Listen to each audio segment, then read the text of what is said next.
A veces hay que ser pragmático y elegir una opción que, sin ser la mejor, es la menos mala. Muchos de los que votamos por Piñera lo hicimos con esa lógica. Pero yo al menos no seré reincidente. Y no por falta de pragmatismo, sino porque creo que el expresidente tiene una gran responsabilidad en la irrelevancia en que cayó la derecha y también en la situación actual del país. Por eso, y ya que él se permitió hace unos días usar una frase de Churchill para cuestionar al gobierno, yo me permito citar al mismo autor para decir que la política es mucho más peligrosa que la guerra, porque en la guerra se muere solo una vez. Y Sebastián Piñera parece ser el Lázaro por excelencia de la política, un verdadero Highlander. Y eso es muy grave, insisto, para la derecha, porque cada vez que él ha remontado ha sido a costa de dejarla caer a ella. Por eso, y justamente porque soy pragmática, quiero hacer un cálculo y explicar todo lo que se pierde con Piñera. Se pierde en primer lugar la posibilidad de defender el respeto a la institucionalidad, algo que es importante para nosotros. ¿O acaso las instituciones pueden ser reemplazadas por un telefonazo y lo de Barrancones fue solo un lapsus? Y si lo fue, ¿cómo se explica que siendo senador y estando en pleno proceso de negociación con los bancos para vender su primer negocio, el de las tarjetas de crédito, Piñera presentara una indicación a un proyecto de ley que obligaba a esas instituciones, a los bancos, a pagar intereses por los saldos de cuentas corrientes? O sea, una indicación que las perjudicaba.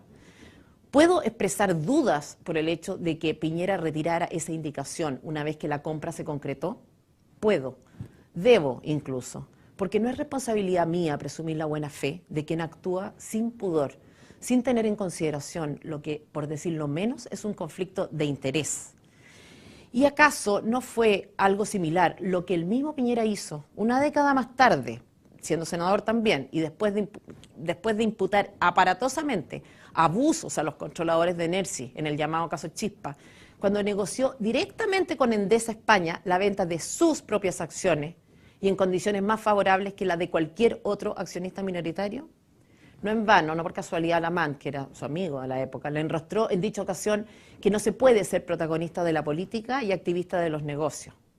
Votar por Piñera es perder, es atarse de mano, o la derecha podrá defender un modelo económico basado en la libertad, la competencia y el mérito si el líder que ella misma elige con sus votos fue sancionado el año 2006 por comprar acciones de LAN a menos de una hora, 39 minutos para ser exacta, de haber participado de un directorio, infringiendo con eso lo que se llama el deber de abstención de hacer uso de información privilegiada.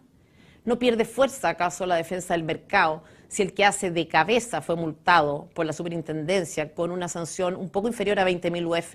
Sanción que además Piñera pagó reconociendo así su culpabilidad o en el mejor de los casos mostrando indiferencia absoluta respecto de su propia honra. Era obligación suya como director de LAN no hacer esa compra que iba en desmedro de accionistas minoritarios, de la misma empresa y del mercado en general. Piñera no es el mal menor. En 1980 fue declarado reo y estuvo prófugo durante 24 días. ¿Por qué? Porque el banco del cual era gerente general había prestado montos equivalentes a 5 veces su capital, pese a que la norma, que todavía está vigente, solo permitía que correspondieran al 25%. Bajo su administración, además, según su propio testimonio del año 1982, ese banco había creado docenas de compañías falsas o de papel que, según reconoció el propio Piñera, no eran sujetos de crédito solvente. ¿Para qué? Para simular créditos y comprar con la plata prestada al banco acciones de ese mismo banco. Y todo lo que digo se recuerda poco porque el rescate bancario de la época permitió que las compañías y los créditos fueran anulados, de modo que Piñera no se vio obligado a reembolsar el capital y los cargos además nunca se investigaron. Y también porque el expediente en cuestión, según informan los medios, curiosamente está perdido.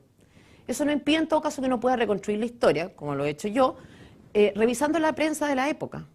Por eso reitero, ¿con qué cara puede la derecha ganar una batalla cultural? ¿Con la cara de una persona que encarna la antítesis de aquellas cosas en las que se supone cree? Sebastián Piñera está salpicado también por el escándalo del financiamiento político, o más que salpicado, empapado. Y hasta ahora no explica por qué pagó bonos a ejecutivos de sus empresas con platas provenientes de Aguas Andinas, Soquimich y 2 empresas más, justamente el año 2009, o sea, año de elecciones. Todos cometemos errores y podemos enmendar rumbo. Nadie es en su totalidad ángel o demonio.